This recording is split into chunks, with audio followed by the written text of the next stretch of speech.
नमस्कार दोस्तों, मैं राकेश वर्मा आप सभी का स्वागत करता हूं आपके अपने परिवार स्टेशन गुरुकुल पर। साथियों, आप सभी बीपीएससी शिक्षक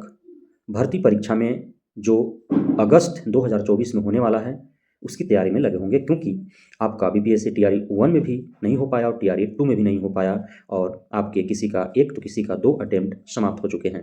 अब आपको चिंता सता रही है कि अटेम्प्ट बढ़ाए जाएंगे अथवा नहीं या फिर अटेम्प्ट समाप्त कर भी दिए जाएंगे। तो मैं इसको लेकर के पूर्व में भी वीडियो बना चुका हूं कि अटेम्प्ट क्यों बढ़ाया जाना चाहिए या फिर समाप्त कर दिए जाने चाहिए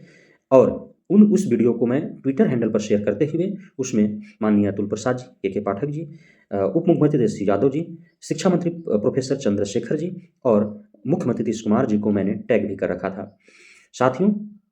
अब जहाँ तक जो है खबरें आ रही हैं कि अटेम्प्ट बढ़ाए जाएंगे या फिर अटेम्प्ट समाप्त कर दिए जाएंगे और यह होना भी चाहिए और आप सभी अभ्यर्थीगण 90% उम्मीद रखें कि अटेम्प्ट बढ़ेंगे ही बढ़ेंगे। अब इसके पीछे का कारण क्या है समझिए और बिहारियों को इस अटेम्प्ट के कारण नुकसान कैसे हो रहा है? क्यों सफल और योग्य अभ्यर्थी चयनित नहीं हो पाए और उनका अटेम्प्ट भी समाप्त हो गया? तो आप देख पा रहे होंगे जब से बिहार में शिक्षक भर्ती परीक्षा का सुगबुगाहट हुई, घोषणा हुई है, तभी से जो है बीएड वर्सेस बीटीसी मामला या फिर regular DElEd versus NIS DElEd को लेकर के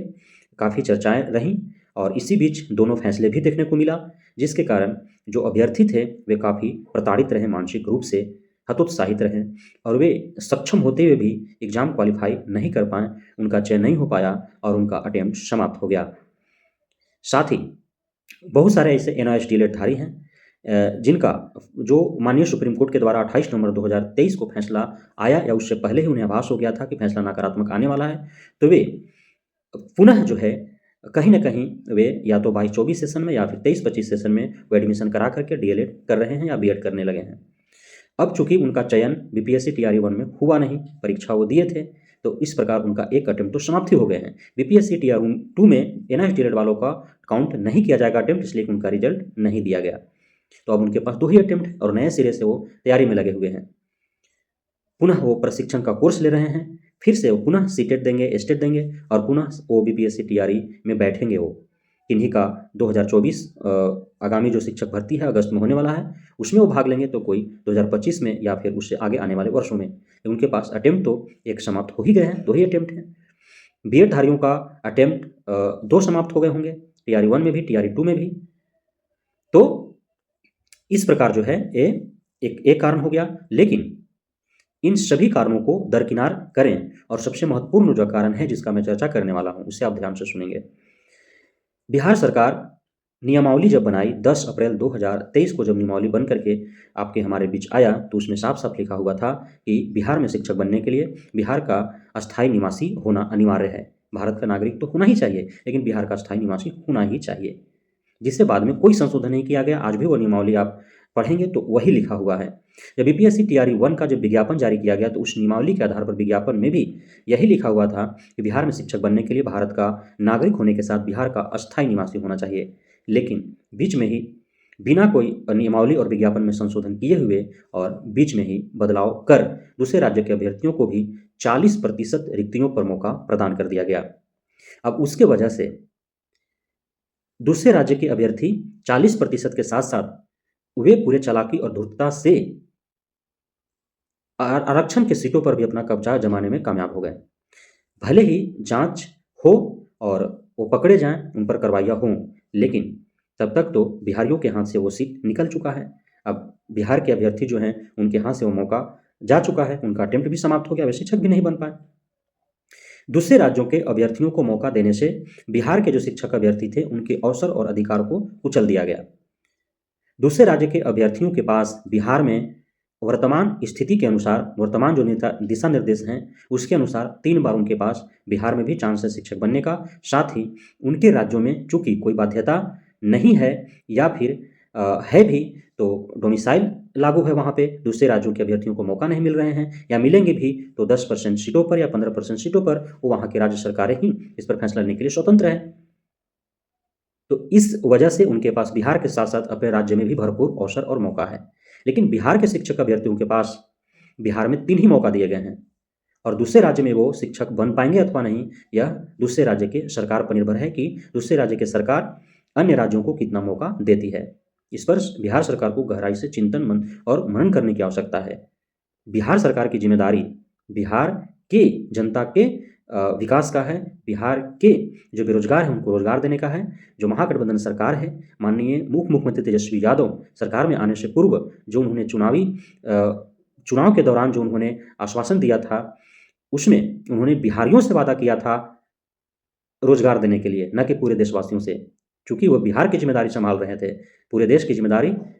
संभालने के लिए कोई और खड़ा है, लेकिन वे दूसरे राज्यों को अपने राज्य से अधिक रोजगार दे करके और वे ढोल पीट रहे हैं कि 10 लाख रोजगार देने का वादा वे पूरा करेंगे। लेकिन वो वादा था किससे? बिहारियों से, सिर्फ और सिर्फ बिहारियों से, क्योंकि आप बिहार का कमान संभालने वाले थे, न कि पूरा देशवासियों से। इन सारी बातों पर चिंता हो रही है, मनन चल रहे हैं और आप सभी को बहुत जल्द ही यह खुशखबरी मिलेगा कि सिर्फ और सिर्फ बिहारियों के लिए अटेम्प्ट बढ़ा दिए गए या फिर समाप्त कर दिए गए, क्योंकि दूसरे राज्यों को 3 ही अटेम्प्ट दिए जाने चाहिए, इसलिए कि उनका बिहार में 3 बार शिक्षक बनने का मौका मिलने के साथ साथ उनके अपने राज्य में भी अवसर खुले हैं। लेकिन बिहारियों को दूसरे राज्य में अवसर मिल पाएगा अथवा नहीं, यह तो दूसरे राज्य की सरकार ही जान पाएगी। इसलिए दूसरे राज्य के अभ्यर्थियों को यदि मौका दिया जा रहा है तो उनके लिए 3 ही अटेम्प्ट की बाध्यता होना चाहिए, जबकि बिहार के शिक्षक अभ्यर्थियों के पास 5 अटेम्प्ट, 7 अटेम्प्ट या फिर अटेम्प्ट ही समाप्त कर देना चाहिए। और जो अभी हालात उत्पन्न हुए हैं, जिसके वजह से शिक्षा विभाग के SC ST के पाठक को शिक्षकों को भगोड़ा शिक्षक घोषित करना पड़ रहा है, उनका सूची जारी करना पड़ रहा है। यदि वे सूची सार्वजनिक हों तो आप पाएंगे कि 90% दूसरे राज्य के शिक्षक अभ्यर्थी हो जो BPSC TRE 1 के द्वारा शिक्षक बिहार में बने और वे योगदान के पूर्व या योगदान के बाद वे भाग खड़ा हुए बिना किसी सूचना के, और इसी वजह से शिक्षा विभाग के SC ST के पाठक को भगोड़ा शिक्षक उनको बोलना पड़ा और भगोड़े शिक्षकों की सूची जारी का निर्देश देना पड़ा पूरे सभी 38 जिला के जिला शिक्षा पदाधिकारियों को। तो इस वजह से पुनः बिहार सरकार को उस अपने फैसले पर मंथन करने की आवश्यकता है कि उसने डोमिसाइल हटा करके कितनी बड़ी भूल की है, और उसके वजह से बिहार के जो शिक्षक अभ्यर्थी हैं उनका अवसर और अधिकार का हनन तो हुआ ही है, साथ में बिहार का जो राजस्व है उस पर हजारों करोड़ रुपए बर्बाद हुए हैं दूसरे राज्य के शिक्षक अभ्यर्थियों को शिक्षक भर्ती प्रक्रिया को सफलतापूर्वक संपन्न करने, उनके ऊपर आवासीय ट्रेनिंग एवं अन्य प्रक्रियाओं को करने के ऊपर जो है हजारों करोड़ रुपया शिक्षा विभाग का बर्बाद भी हो गए। जबकि 100% रिक्तियों पर यदि सिर्फ बिहारियों का भर्ती होता तो ये हालात उत्पन्न ही नहीं होते। तो ओवरऑल एट लास्ट कंक्लूजन यही है इस वीडियो का कि खबरें सही हैं, अटेम्प्ट बढ़ेंगे, लेकिन मैं इसमें एक जोड़ना चाहता हूं, शिक्षा विभाग और बिहार सरकार से मांग करना चाहता हूं कि प्रथम तो ये होना चाहिए कि डोमिसाइल नीति लागू कर देना चाहिए, या फिर दूसरे राज्यों को सिर्फ और सिर्फ 10 या 15% सीटों पर ही उन्हें मौका दिया जाना चाहिए। अधिक से अधिक बिहार के बेरोजगार शिक्षक अभ्यर्थियों को मौका मिलना चाहिए, और यदि मौका मिल रही है दूसरे राज्यों के अभ्यर्थियों को तो उनके लिए 3 ही अटेम्प्ट रखने चाहिए, जबकि बिहार के शिक्षक अभ्यर्थियों को अटेम्प्ट ज़्यादा देने चाहिए या फिर अटेम्प्ट इनके लिए समाप्त कर देना चाहिए। तो हम उम्मीद करते हैं और यह पूरे भरोसा है शिक्षा विभाग और बिहार सरकार पर, BPSC आयोग पर, कि बिहार के शिक्षक अभ्यर्थियों के हित में फैसला अवश्य आएगी और जल्द ही आपको लिखित निर्देश जो है पढ़ने और देखने और उसको मिलेगा। तो बहुत बहुत धन्यवाद आप सभी साथियों का हमारे साथ जुड़ने के लिए, हमारे साथ बने रहने के लिए, हम पे इतना प्यार दिखाने के लिए, हम पे इतना भरोसा जताने के लिए। जय हिंद।